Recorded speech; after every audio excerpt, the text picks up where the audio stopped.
Hello, welcome to 9394, a music podcast with me, Travis. I'm still cranking them out over here, slowly but surely. Special double guest episode this time. I have my actual brother and my sort of brother, Judd Roy and Dave Horning, on the show to talk about an album that means a whole bunch to all three of us. Talking about the 1992 album Angel Dust from Faith No More. This album kicked our collective asses, changed how we approached music, all three of us, and lives in our souls today. So we got together sort of digitally. They were together in person. I'm far away from them when we recorded, but we were able to talk about this album and some memories together. Check out our conversation.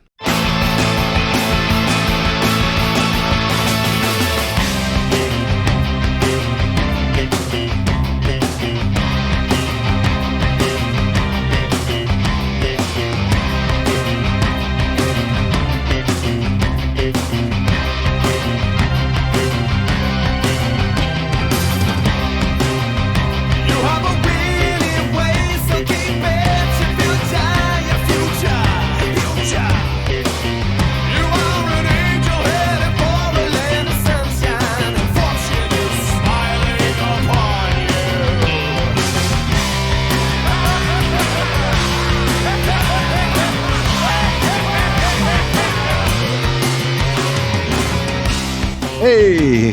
Can you hear us? I can hear us. Oh! Hey, brother. Hey, guys. Hello. Howdy. Both of you. How you doing? Good, how are you guys doing? All right. Just got back from watching Dave's kid do a soccer game. It was pretty awesome. Who won? Oh, no, everyone wins, right? Everyone wins in children's soccer. Right. Of course. Ryan's team kicked the pants off the other team. All right, cool. I like the shirt, David. That's a very nice Angel Dust t-shirt. The album that we're here to talk about. I think I've come to the realization that this may be my favorite album of all time. Your all-time favorite album. Wow. I think it may be. Wow. That's awesome. I'm touched that you do it here with me and Judd. Yeah. I guess we should, I kind of already started recording, so I guess we should introduce who we're talking to. I am here with my brother, Judd Roy, who's been on the show, and my brother from another mother, Dave Horning, who has also been on the show. Dave, say hi so they know your voice. Hello, everybody. That is David. And then Judd, this is my brother, Judd. Say words. Any words. Any words? There you go. Good job. You did it. Yay! How's the visit? You're in Arizona to see Dave. How's that Oh, going? it's going great, man. It's nice to be able to finally meet his kids. They're both adorable. They really are. His wife Giovanna is amazing, as always. It's been amazing. It's been great. You're in the Star Wars house. I am in the Star Wars. In the Star Wars house. Yeah, Uncle Ben is out at the moment. But, I've yet to offer him any blue milk. yeah. Pass on the blue milk. I've seen the source. Yeah. We saw the source of the green milk. Oh, that's true. You're right. My apologies. Good nerdery, Dave. Good nerdery. Did you see Mike Govia yet? Co-host of Cinema 9? No, he's coming tomorrow night. Okay. Gotta cook him a big dinner. Send pics. Will do. Send pics. Rare event, the three of you guys together. Yeah. Last time I saw Mike, it was at Dave's wedding. I was wondering when that would have been. I was thinking it would have been like the fucking 90s, but yeah, Dave's wedding makes sense. Leanne's coming too. Yeah, of course. Yeah. That's great.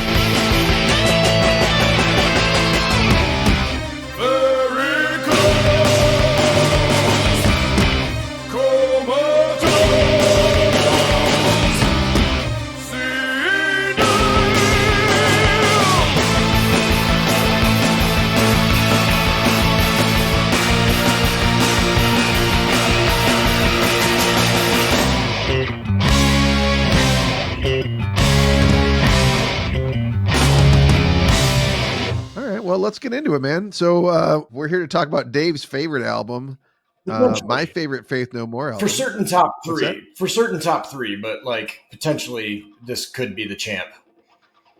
Yeah. Yeah. And for Judd, I know this is one of your favorite albums too. You and I had a lot of bonding over this album growing up. Yeah, a lot of bonding, and same with Dave. A lot of bonding with Dave with this album, and it's never left my rotation. one that I've constantly listened to throughout the years. Yeah, they're one of those bands that I like. So here's how I got into it. I got into it with you, Judd. Basically, we both we liked The Real Thing, right? I had the cassette. Did you have the cassette as well? No, that album. I didn't. Okay, so I had that, and then you bought Angel Dust when it came out. So because we were like very much, especially at that age, like sharing albums a lot. So like if I had it, you had it, pretty much vice versa. Somewhere in this house, I think I actually have your copy of the CD. I know I have like a compact disc of Angel Dust somewhere here. I couldn't find it, but I'm pretty sure it was yours originally. If you're missing that tracks. Yeah, that tracks. Like I remember Epic. I remember it being on MTV and you having the cassette, and I was like, yeah, it's cool rock. It's cool. But yeah, when Midlife Crisis came out, I was like, I'm buying that album. Yeah, I think you had We Care a Lot too, didn't you? I did. I ended up getting We Care a Lot later. Okay, you went back. Yeah. I went back. Okay, so those three albums were like the main ones for me, and then I know Dave, you really stuck around with them for all their stuff. I kind of tuned out after Angel Dust. But how'd you get into Angel Dust? Was it through me and Judd or through MTV? Or? Yeah, I just remember skateboarding in the driveway. Well, Judd was skateboarding and I was making weapons and like whatever, just riding around in the car in Heartland, listening to music, going to whatever random punk adventures we were doing at the time, and the song just seeping in. Yeah, so it came out in June of '92, and one of my most direct memories of it is probably was the following summer. It was probably summer of '93. Judd and I would go down to West Virginia to our family reunion every year, and actually you went once or twice with us, Dave, to the big reunion event. And I was definitely in the age where I would just pretty much be on my headphones for like the entirety of the trip and not really talk to anyone. And I remember listening to this album in particular, like on our front porch down there, just listening to this on repeat for like an entire weekend, just be like, this is my soundtrack for my family reunion of all things. But that's funny that you mentioned that, because when I was listening to it, I was thinking about there was times down at our family reunion where my cousin Damon would introduce me to things like Megadeth and Metallica and other things, right? And he introduced me to who, I think it was either King Crimson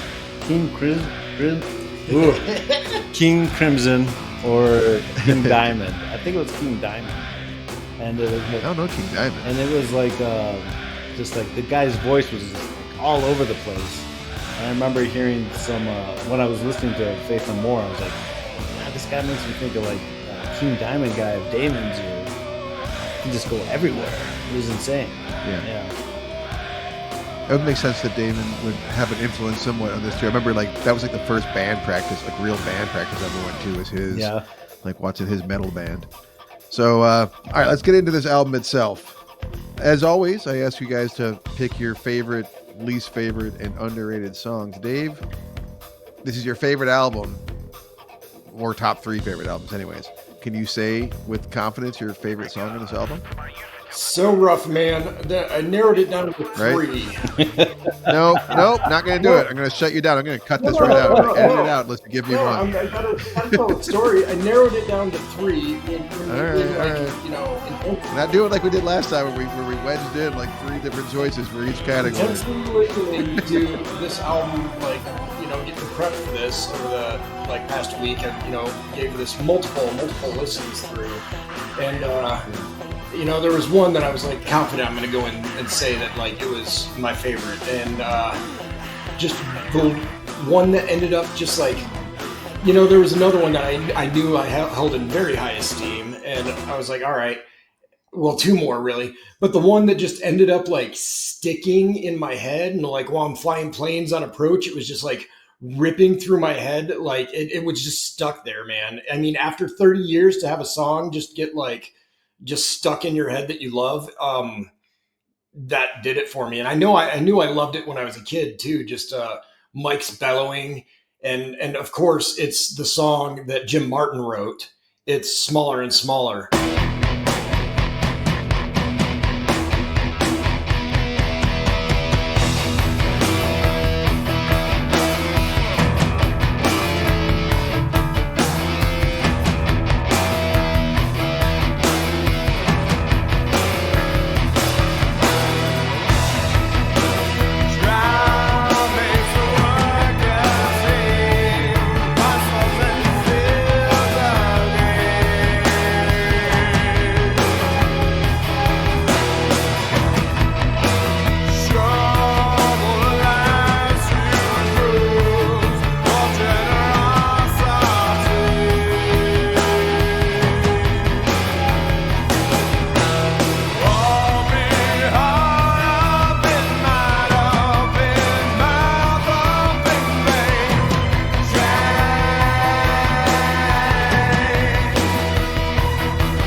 just so amazing, man. Just like the metal riffs and like, you know, just like that epic like orchestral like coming together with the keyboards and everything, and Mike's like chanting vocals and everything. It just, and the prescience for today for the song, you know, Charity growing smaller and smaller, everything getting, it's that song was it, man. It's my favorite on this album by far.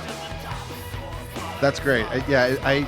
It was in the running. Like almost every song on this album was in the running for my favorite. But yeah, that song's really driving. It's very cool. Very good song. Yeah. What do you think of it, Judd? Super composed. I agree. I like Smaller and Smaller. It's not my pick, but things that come to mind when I think about Smaller and Smaller is like I like the native vocals. The native vocal intermission, I kind of like that. Yeah, it's like a little awesome. Intermission of like, okay, let's bring it down a little bit.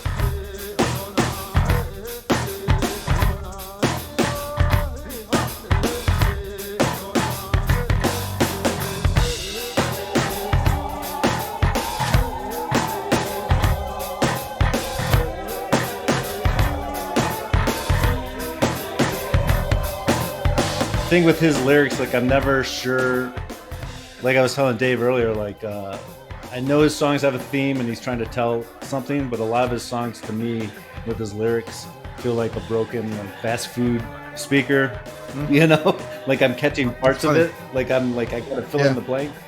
So like I'm not sure if this one is like about like what the rich and powerful's thought of the worth of their workers, or if it's about people's emotions and self-worth. I'm not sure, but it rocks. It's a great song. Yeah, he's a good poet because like he's clearly writing about something, but it's so interpretive to the listener. He also uses very interpretive enunciation too. Like he doesn't pronounce things like exactly as they're like commonly pronounced. You know, like he molds the words to fit how he wants it to sound too. So that has, like Judd and I have discussed, like here we are 33 years later, and we're still discovering lyrics. Like what? Oh yeah, weird. Yeah. Yes. Yeah, big time. Like as you know, I don't typically read my albums. I listen to it when I make up my own lyrics if I have to, and I'll go like 30 years thinking this is the lyric. I'm like, and then for this podcast, I'm like, oh wow, that's so much cooler than what I was singing. Yeah, I was kind of reminded how much I didn't like.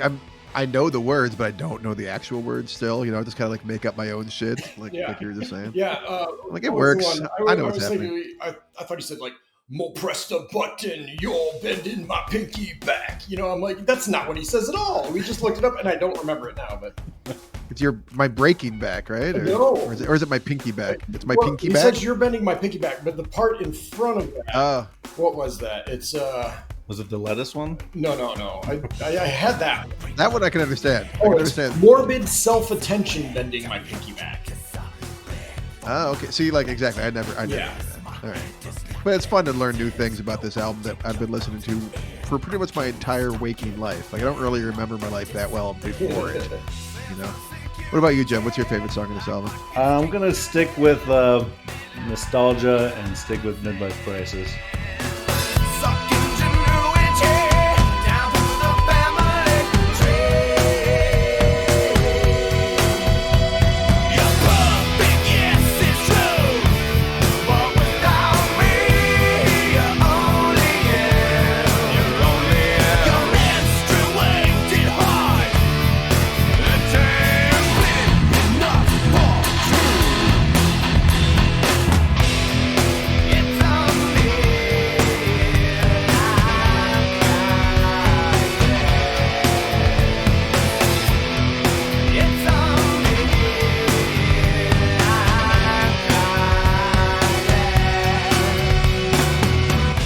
So glad you picked it because that was like my second choice and I wanted to be able to talk about it. I love that song. Yeah, I love it. It pulled me in.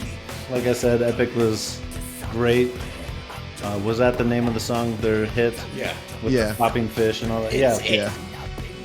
Don't ever karaoke that song. I have. Too late. Yeah. You're just saying it goes and goes. You're saying what is it for like 4 minutes straight or whatever. Right. But it totally like tapped into my underlying constant worry of my future, basically, when I was a kid. Like, what am I going to do? I'm like, already, before I could even have my midlife crisis, I was like, I'm having a midlife crisis, a preemptive midlife crisis. And instead of like worrying about it, I was like, screw it. I'll rock out to it and just embrace it. You know? Yeah, as good old Kirk Taylor said, I remember his sage advice from middle school. Every crisis you have is a midlife crisis because you're in the middle of your life. You never know when it's going to end. That man was a wise dude. He was an awesome teacher. Yeah. I love the idea that like things have clearly changed. Like I don't know, or maybe it's just because I've aged, but I don't feel like in our culture anymore that we think of our 30s as our midlife. You know what I mean? Like someone who their midlife, like that's a 50-year-old, that's a 45-year-old, or maybe a 40-year-old. It's not like a That's us. 30-something. I'm 30-something. Yeah, we're midlife. We're due for our midlife crises, but I can't afford a convertible, so I guess I'll just have to, I don't know, suffer in silence. Yeah, thanks, boomers. Nobody can afford that shit. I can't even afford a house. But yeah, I love the drum line on that. Like it's So I tribal. like the squawking kind of horns and stuff that kind of come in and out. Like it's so catchy. It's one of their catchiest songs ever. It makes sense that it'd be like the biggest single. Well, one of the biggest singles I for think it this was album. the first single off the album, right? I think it Yeah. was. Yeah, it's awesome. Yeah, I'm really glad you picked it. What about you? So I considered both the songs we discussed, so I'm glad that we talked about them. For me, I had to settle on Everything's Ruined. Oh.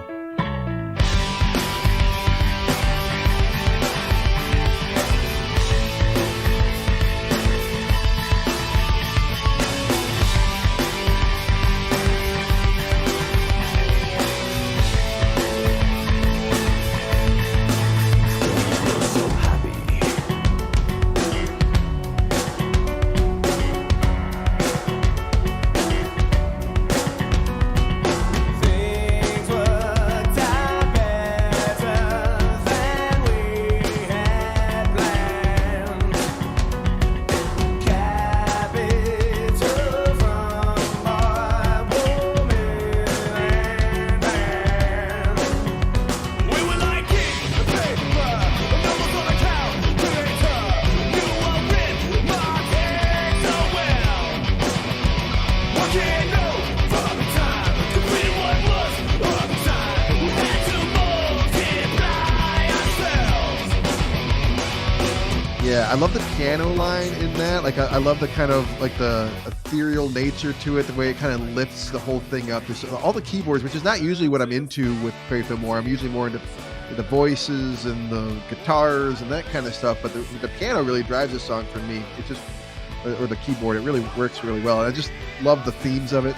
They would not be Faith No More without the keyboard. That's like one distinguishing fact about them. Like a That's a great point. metal-ish band with keys in it. You know, it's pretty unique. Yeah. And it's Yeah. got a real funky bass line type like funk to it as well. Yeah, it's really funky, and I love the lyrics of this one too. Story. Like It's a clear the story of this one. This story is really clear, right? Like it's like, or maybe not really clear, but something about like exploiting your children for profit. This song is very much like capitalism sucks, I think. Oh yeah, see, I got a completely different vibe from it. Like I thought it was like this loving couple raises this real shitty kid that everyone like really loves and supports, and then he basically down the line like gets them to invest in stuff and either steals their money or loses it. And they're all destitute because of him. Like I got a completely different feel for it. That's awesome.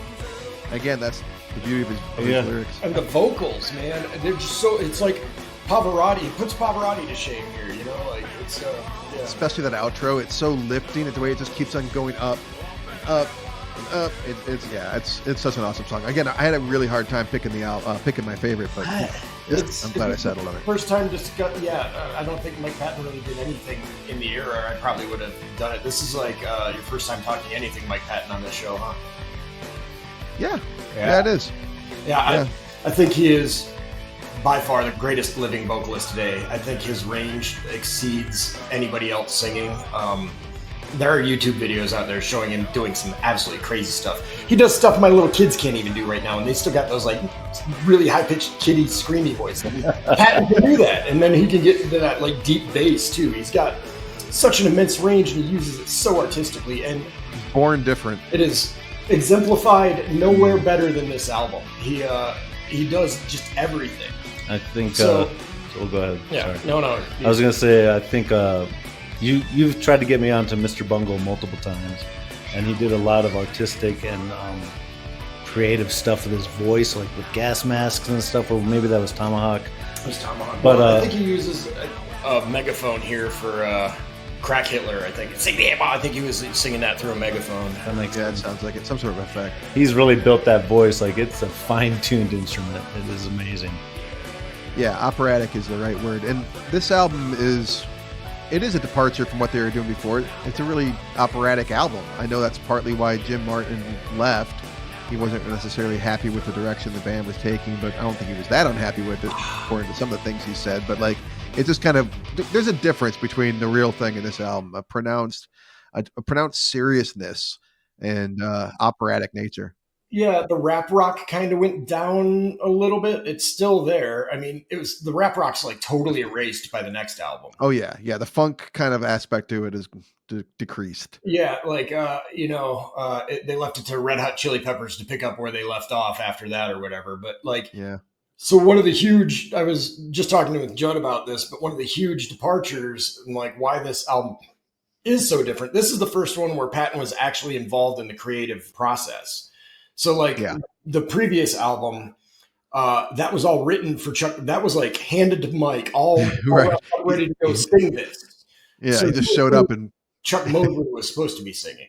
yeah. But he wrote the lyrics for it, right? Like, No, it was like, oh, really? Yeah, it was all given to him. He wrote like all the lyrics for, as my understanding, I'm no expert on the previous, so I can't definitively say that, but he definitely wrote like a vast majority of the lyrics for this. There were 2 songs that Patton shares co-writing credits with, and one of them is My Choice, and then Be Aggressive. Roddy Bottom wrote the lyrics to that one. Okay. And when you said he a minute ago, you meant Mike Patton wrote the majority of lyrics on this album. Yeah. Okay. But Chuck on the previous. Okay. Chuck or band members. Okay. Let's get into the less fun side of it. Judd, what would you say is your least favorite song on this album? I'm gonna cheat and say Midnight Cowboy. I'm going to let you cheat. I think, you're entitled to do that. Go ahead. It's a cover. It's a cover of a movie's theme, I think. Yeah, well, the movie Midnight Cowboy. Right. I even watched that movie in prep for this podcast. Oh, wow. Did you really? No. I remember I watched it back in the day because of this album. Dustin Hoffman and Jolie's dad. What's his face?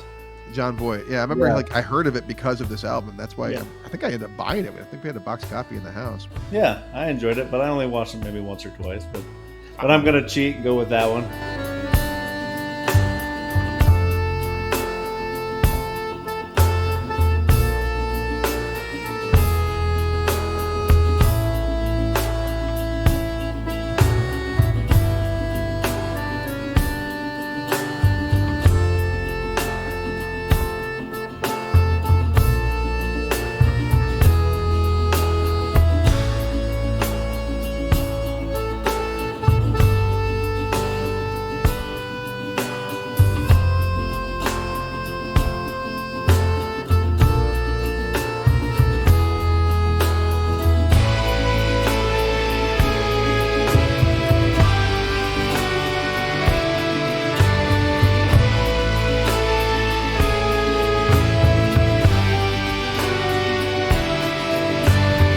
Love that song. That's the one I skipped. It's a palate cleanser. It's come down from all the intensity. I still think Jizz Lauber is a great ending. I would rather just like end with that one, but so yeah, that makes sense because this album is so definitively theirs and it's so unique, and to kind of go out on a song that's not theirs, it feels almost like a cheat in and of itself. Yeah, in a the way. end of Jizz Lauber, I was like, this is like the perfect ending.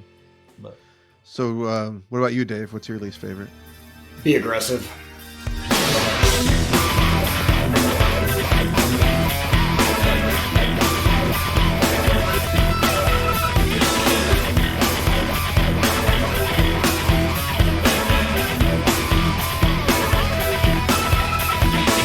I started this.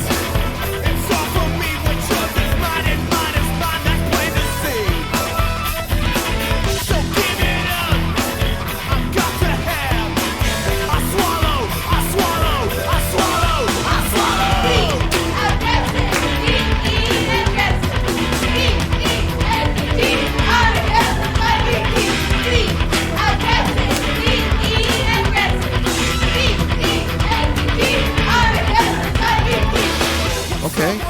was actually my favorite growing up. I thought it was going to be my favorite now, but yeah, it's declined in my estimation a little bit too. Yeah,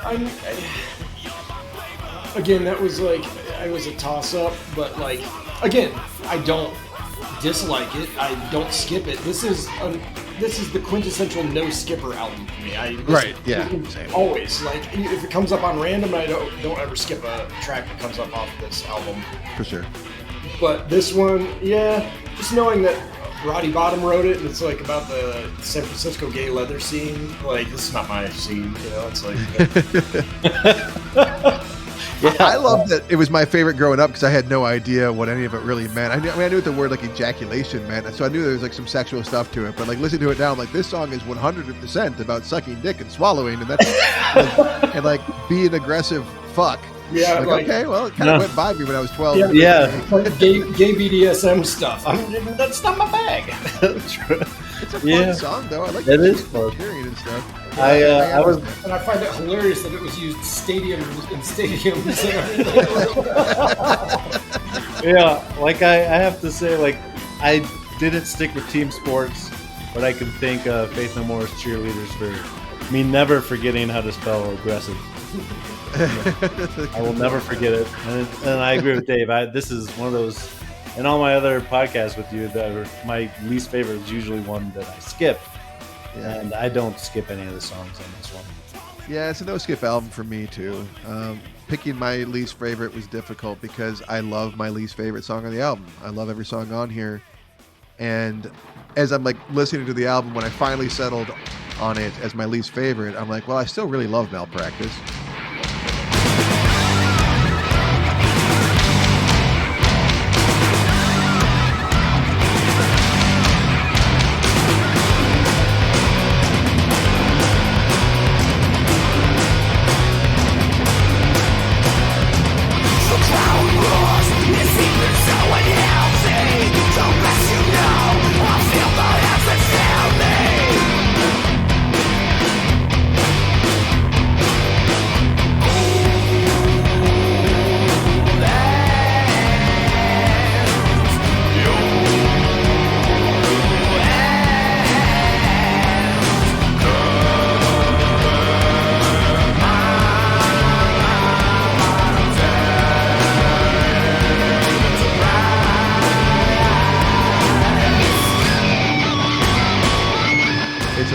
Song, especially that outro, that big triumphant organ outro is so cool, and I love like the hands touching, you know, not touching hands, wait, that's a different song. Like, your hands. Yeah, and there's clearly a story going on there too, and I love the fucking like delicate kind of weird breakdown where it kind of gets into the ding, ding, ding, ding. You know, all that stuff. It's really experimental. Doing guitar in there too. It's yeah. So I really do love it. I fucking love it. It's my least favorite on the album, but I really love it. It's just a little more experimental and a little rougher and almost industrial in places that it isn't. That's what makes it my least favorite. I don't dislike it. Right. The drums and. I have in my notes, if Travis doesn't let me cheat, Malpractice was going to be my least favorite. Okay, so that makes sense. That was in the running for underrated. Oh yeah, that makes sense. I mean, I could see you are that. very much more. Dave is very much more of an experimental type of guy. Yeah, and that song is just all over the place in terms of it's an audio adventure. So I do respect the fuck out of it, but in terms of listening to the album on a whole, that's what I had to go with as my least favorite. And none of us skip it, but we obviously still love it. Yeah, exactly. Not exactly a stinker. So let's do the funner part again. So Dave, you're underrated on this album? Well, man, I had to take it off the favorite list running, so I gotta say Jizzlobber.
would have been my other favorite, and it never got any radio play. It wasn't a single, and like, holy shit! I try to emulate that singing sometimes, and then I can't talk for 3 days afterwards.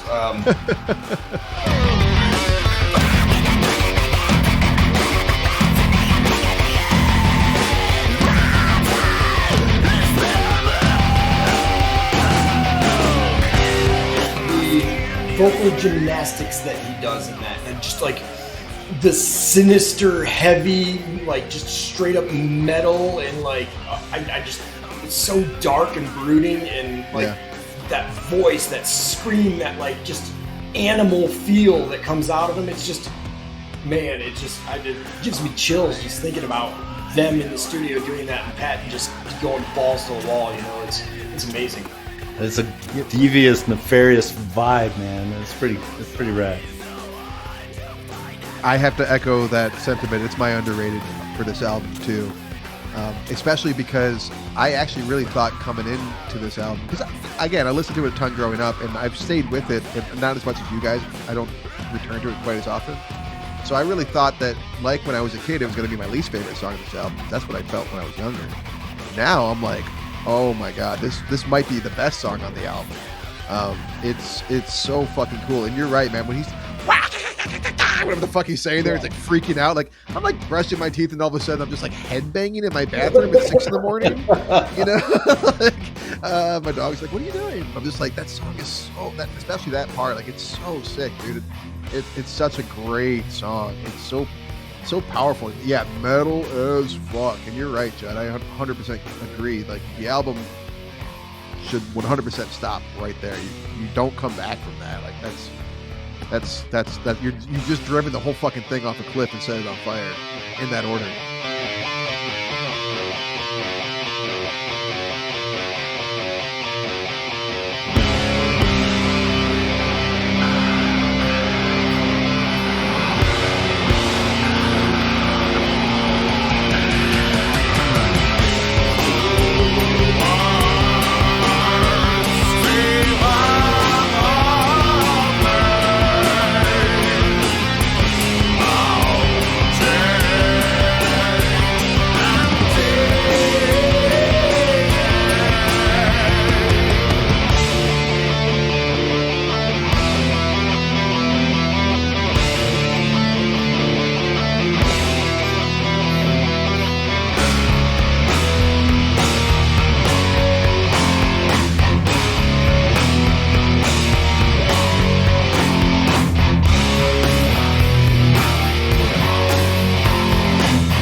I see the point too, because they do, like, even in the song itself, you know, pull it into that, like, you know, orchestral, like, angelic keyboard voices, and yeah, that's a sinister, like, come to a close, like closing the casket, you know, like it's music to do that too, you know, like, I can see that, but also still you're like in awe. So I don't know. I love Midnight Cowboy. I love playing it and trying to find the keyboard effects to do it. Yeah, for sure. What about you, Judd? You're underrated? I'm having a problem. I'm still trying to decide which one between two, and I'm gonna name the second one, but I don't want you to play the song directly over the other one, like I did last time. Like you did last time. I will not do another one. I have rules. You gotta stick to the rules. All right, then I'm gonna pick one, and I won't mention the other one. I'm gonna go with RV. Okay. Backside melts into the sofa. My world, my TV, my food. Besides listening to my belly girl. Yeah, Michelle's to do. Yeah, I sweat a lot. Nope. Yeah, shit. Pants fall down every time I bend over. My feet itch. Yeah, I'm a scarecrow.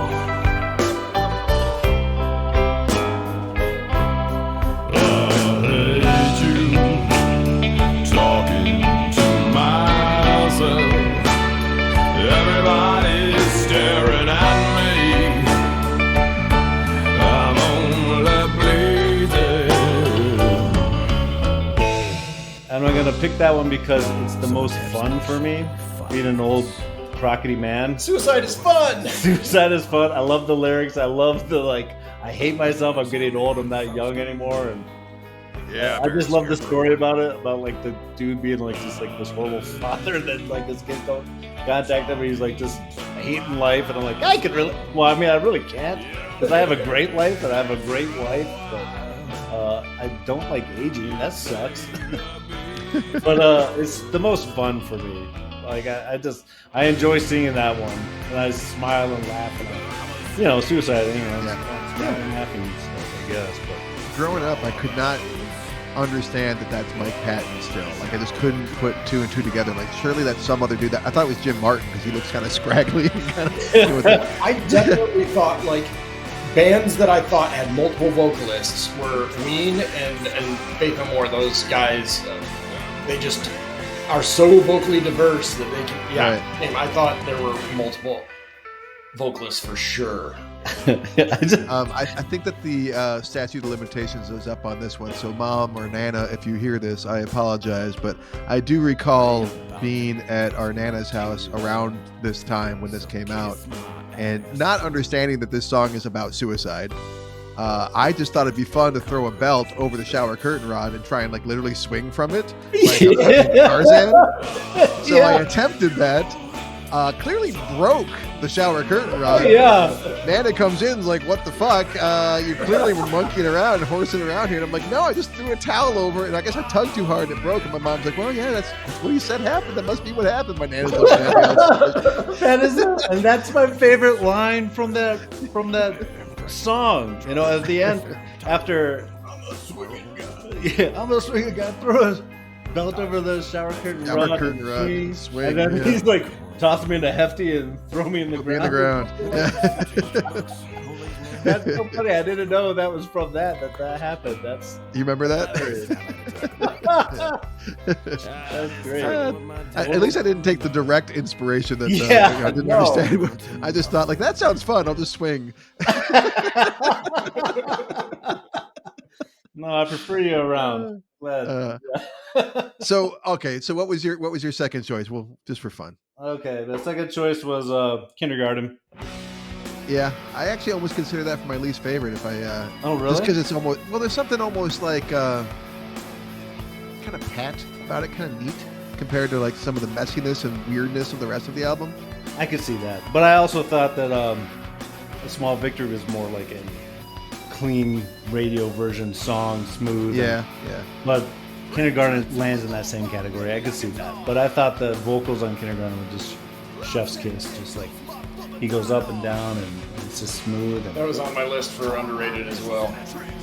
It's also kind of funny, the lyrics of that song. Some dude that's stuck in kindergarten and can't graduate. Yeah. Funny. It's kind of a Billy Madison thing. Look at the president, he's loving it, and then everyone's moving on without him, and he's am I stuck here?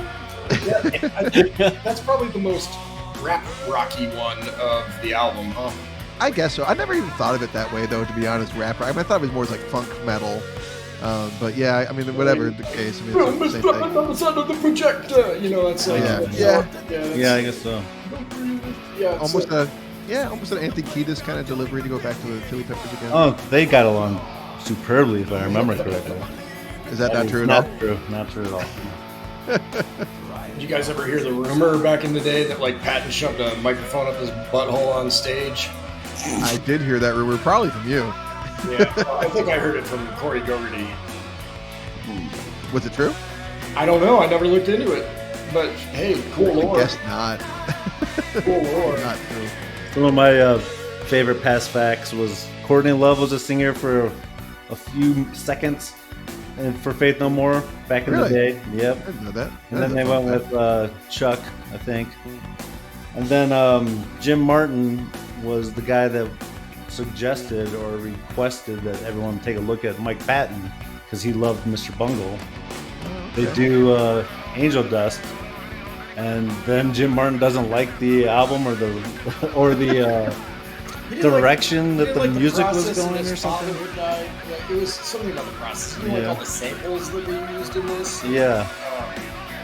I don't know. It's really weird to me that he departed after this because he seems metal as fuck, Yeah, right? He yeah. seems like the most like butch metal dude. And this album takes a step in that direction, and then he leaves because he doesn't like the direction of the music. It doesn't add up to me. It's weird. Yeah, it's weird. Well, something I read was that he said something like, "Well, yeah, that's a story they tell that he was." So like maybe there's more to it than that. Yeah. You know. More than But likely. I'm not an expert. So it's, Station and Bill and Ted's. I think that is him in that. I forgot about that. Oh yeah. Good I catch. get such an iconic look, man. Yeah. 2 pairs of glasses. Did any of us see him live? Fuck no. No. Nope.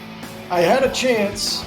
Our mutual friend, former mutual friend that we don't talk about anymore, bought me a ticket for one of their like reunion tours, and then like the crazy shit went down. So, and they also ended up canceling that tour anyway. So, no big deal. Oh, well, I guess you almost didn't see him then either way. Yeah. Yeah, it seems like a band that's due for a tour, like to like do a reunion, and you know what I mean. Like a lot of their albums, just like this one, just had its 30th a couple years ago. It's gonna have its 35th pretty soon. Seems like it'd be a good time to go out there and make some money. Yeah, well, Patton's cagey these days. He canceled their last tour for a mental health break, Oh, well, okay. and I don't know. I got to see Dead Cross, and I got to see Tomahawk, Cool. and I got to see what's that other one? Phantomas. I got to see 3 different Patton projects, but not anything Faith No More. But Anything else you guys want to say about this album that we all love? I got nothing. It's still just still a good one. got to talk about Caffeine. I absolutely love that song. Like, it's just amazing, man. The vocals on it are just stellar. Cryptic as fuck lyrics. Like smearing wet concrete and swear. I just don't. Anyways, I love it. It's an amazing song. Yeah, the animal noises at the beginning, like, give you that, like, okay, this is gonna be wild. Yeah. Yeah, it's a really strong track. Yeah, I didn't ever, until I like started, just researching and delving into this album, I didn't really realize the lengthy amount of, they even sample the Beastie Boys somewhere in this album. I don't know where it is. Really? Yeah. Yeah, they're wild. super sample heavy. Like, You don't hear it like at No. all. Like I feel like it's invisible. melded very well. Yeah, it's appropriate then. Like, I don't, yeah. Yeah, Dave was telling me earlier, he was like, there's so many samples that I was like, I had no idea. News to me. You guys remember this little number right here? Songs to yeah. Make Love To from 1993? With the 4-song EP from Faith No More with the with the rhinoceroses fucking on it. Yeah.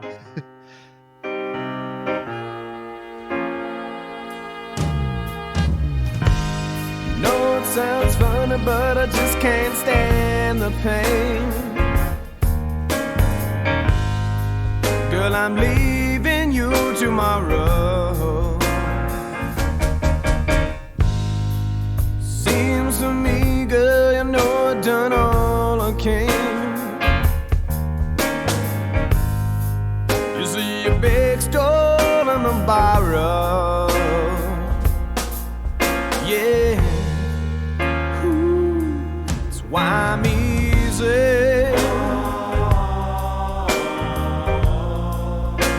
I'm easy like Sunday morning.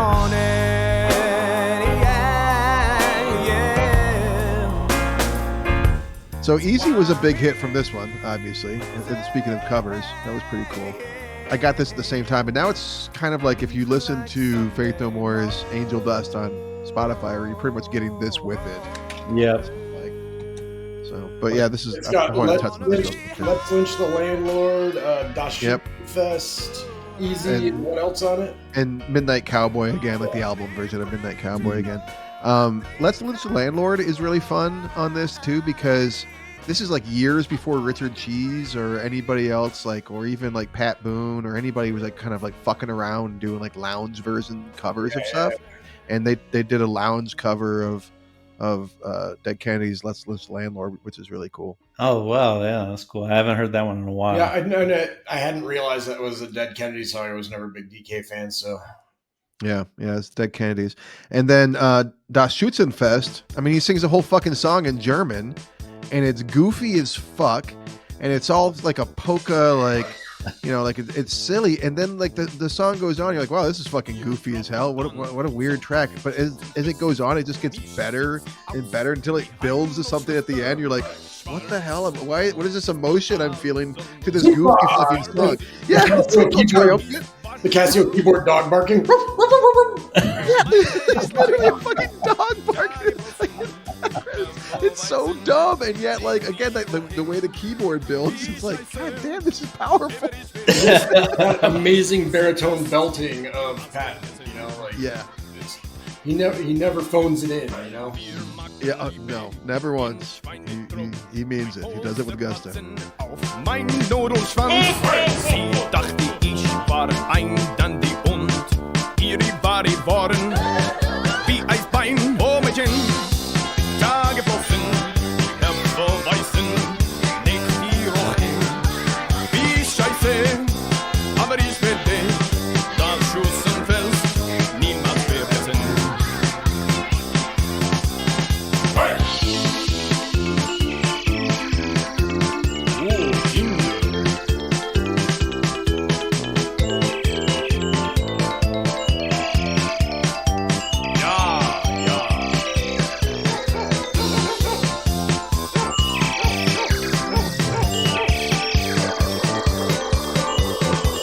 All right, so I've got some trivia for you guys to go out on.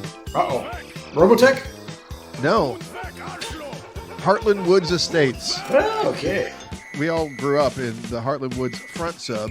I was gonna pit you guys against each other and put you in competition, but I don't think that's fair to Judd because he has the memory of a goldfish. So you guys will play as a team. I need teammates. All right, so I got some questions for you about the neighborhood we grew up in. Let's see how you do. We'll start with the softball. What's the name of the back sub? Rolling Hills. Very good. You got it. Yeah, we both hit the buzzer at the same time. In unison next time.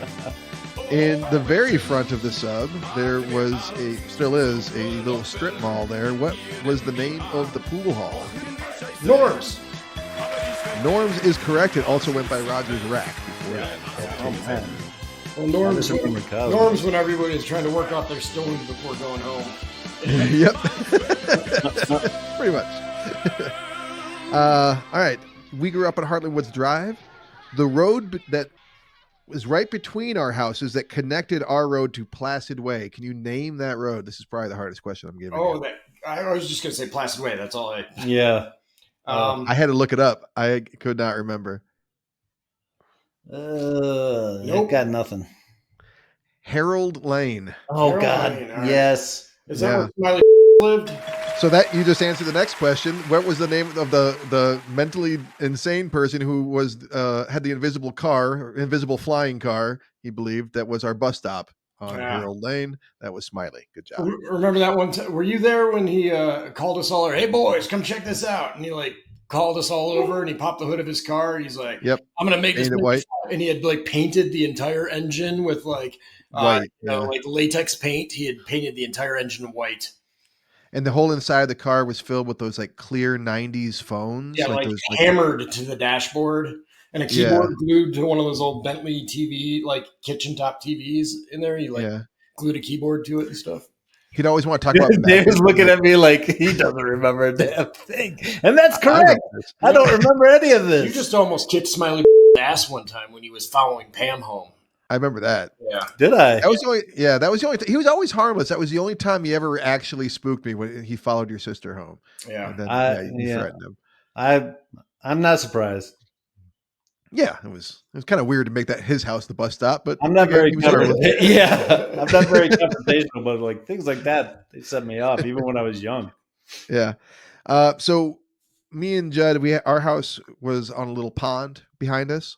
Across the pond, on the other side, what was the name of the family that lived in that house? Oh, directly across the pond. No, Walkers. The Steels. Steels. Yeah, I thought it was Steve Walker for some reason. The Steels. The brown and white ranch house. Yeah. Yep. Back at the strip mall area, there is still, I believe, a party store that everyone typically called Sods because after the owner of it. What's the real name of Eagle Express? Is correct, sir. Good job. All right. Back on track here. Where Movie Town used to be. Where movie? That was going to be one of the questions I was going to ask you, but I could not remember if it was Movie Town or Movie Land, so I didn't go with it. Yeah. Movie Land was up by Buc-ee's. Yeah, that's where Sherry worked. Yeah. But next door to that, there was a pizza parlor. Cosmos. Cosmos Pizza is correct. Very good. Loved that place as far as I remember. It's also like the first pizza I ever had. Yeah. That's, yeah. This whole trivia is going to be super interesting to people not in our friends group. Yeah. They can tune out. Let me paint a picture for you.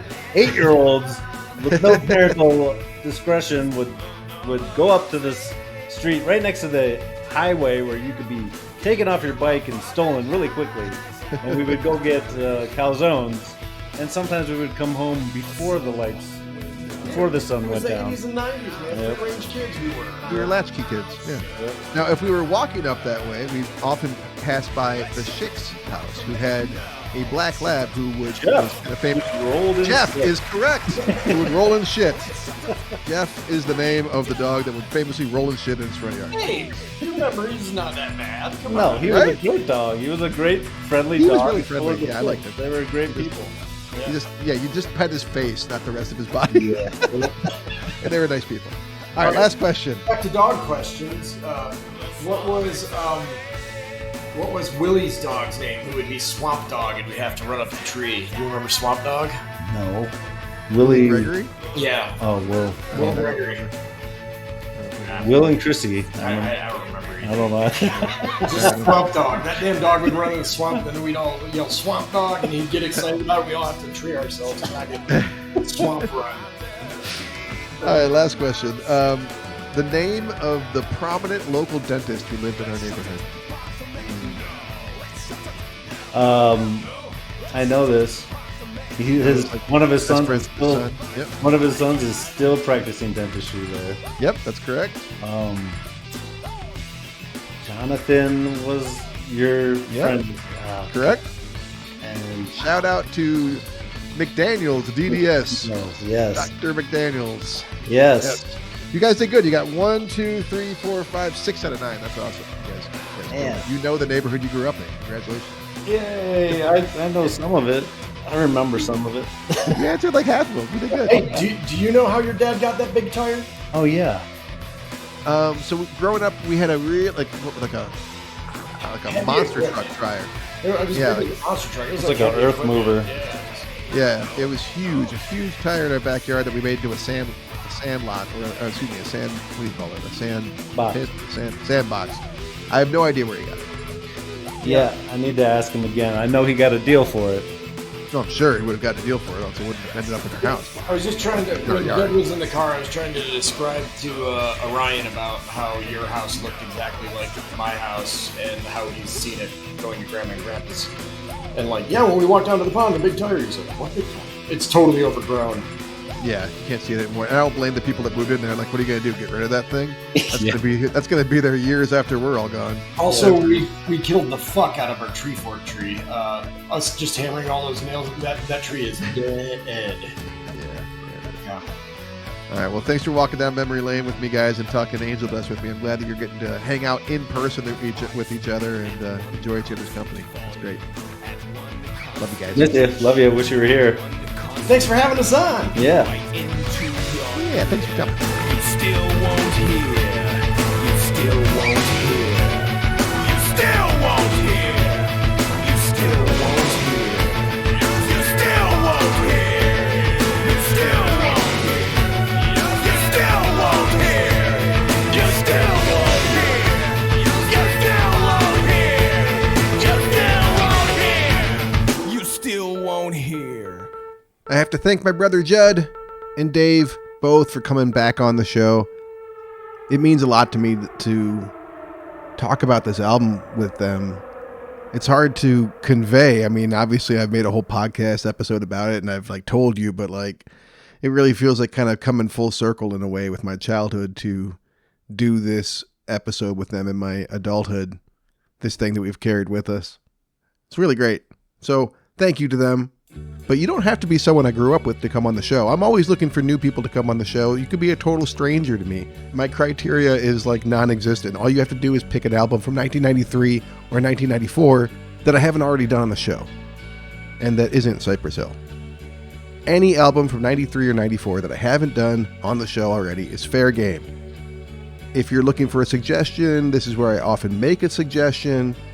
Like, how about the album Souvlaki from Slow Dive? Sweet thing, I'll watch you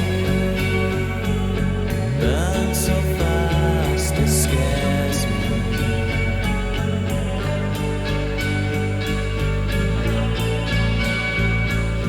My games don't leave me.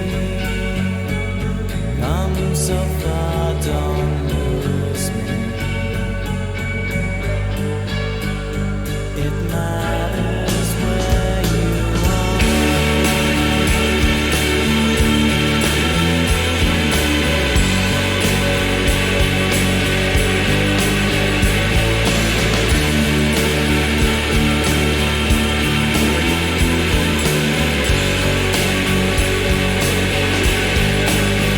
As the sun hits, you'll be